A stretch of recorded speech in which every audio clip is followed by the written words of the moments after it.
urns out former Ravens wide receiver Anquan Boldin might not be done playing. A person with direct knowledge of the decision confirmed to the Associated Press on Thursday that the Buffalo Bills granted Boldin permission to explore the possibility of being traded to another team. The person spoke on the condition of anonymity because the Bills and Boldin have not announced it. ESPN.com first reported the development and posted a copy of the letter of permission the Bills issued to Boldin. The Bills hold the rights to Boldin after they signed him to a one-year contract on August 7. The 37-year-old player abruptly retired 2 weeks later by saying he wanted to focus on his charitable causes and social justice issues. The timing of Boldin's decision to considering continuing to play comes with the NFL trade deadline set for Tuesday. Mike Preston's instant analysis of Ravens' 40-0 win. Caption. Though Boldin has permission to speak to teams, the Bills would have to approve any trade offer. Messages left with Boldin's representatives were not returned. This is a considerable change of heart for Boldin, who dismissed the possibility he might reconsider retiring and choose to play for a contender later in the season. "Do I feel like I can still play?" And of course, Boldin told SiriusXM NFL Radio a day after he retired. "My passion for the advocacy work that I do outweighs football at this point, so I'm not coming back to play for a contender." MLB asks, "Who's the real JT?" Justin Tucker suggests it's not Justin Turner or Timberlake. Or to do anything else. "I'm done with the game of football."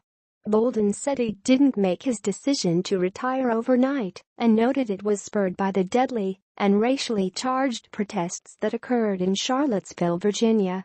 "I think anybody with any sense can see how divided we are as a country, and Charlottesville only magnified what we were already seeing," Boldin told the AP. He said he was disturbed by the hateful messages directed at African Americans, Jewish people and the LGBT community during a rally involving neo-Nazis and other right-wing groups in which a counter-protester was killed and 2 Virginia State police officers died August 13. "There's not enough money in this world for me to continue to allow the things that are going on to continue to spread," said Boldin, who has 2 boys. "I will not feel safe leaving this earth and having my kids have to live in the America that we have today." Boldin has been actively involved in numerous causes over the past 2 months. On October 18, he attended a meeting between NFL players and owners at the league's headquarters during which the topics discussed included enhancing players' platforms for speaking out on social issues. Week 8, Ravens vs. Dolphins.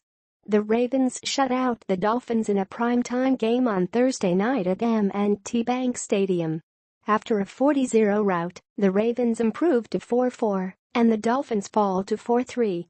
2 days ago, Boldin posted a picture on his Twitter account of him attending a meeting in Detroit on the issue of juveniles being sentenced to life without the possibility parole. He has also lobbied state officials in Pennsylvania to pass what's called the Clean Slate Act, which would allow criminal records for low-level offenses be automatically sealed. The NFL's 2015 Walter Payton Man of the Year, Boldin is no stranger to activism and humanitarian causes. He oversees the South Florida-based Q81 Foundation, which offers educational support for underprivileged children. Boldin was out of football before signing with Buffalo.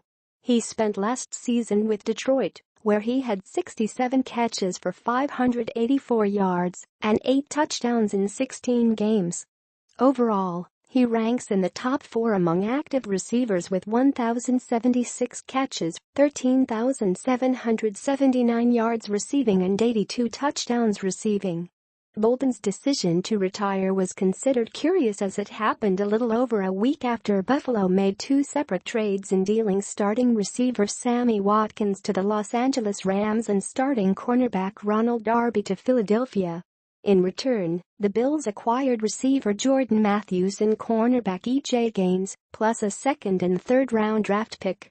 Though surprised by the moves, Boldin insisted at the time that Watkins' presence had little to do with him signing with Buffalo.